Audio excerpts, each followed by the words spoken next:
Denver Mayor Mike Johnston walked into the House Oversight hearing on Sanctuary City saying he hoped Congress would be interested in a productive discussion about bipartisan solutions to the border crisis. Americans expect us to do more than point fingers.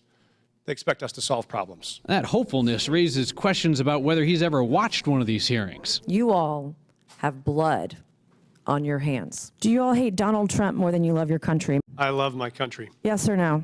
I love my country. 60 House members signed up for their 5 minutes, with Democrats running cover for the Democratic mayors by lobbing softballs and criticizing the Trump administration. It's total absolute.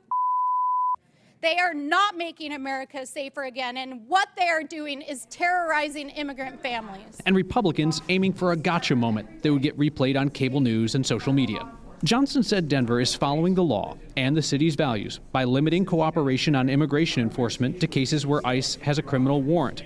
And he stood by doing that, even when Denver's values strained its budget when tens of thousands of migrants arrived over the last 2 years, some by choice, some because they were bussed in by Texas's Republican governor. Denver made a choice as a city, not to hate each other, but to help each other. All 4 of Colorado's congressional Republicans lined up to question Johnston, outlining their opposition to his policies, but not offering new information or catching him in an awkward moment or prompting the kind of exchange that is likely to get national traction.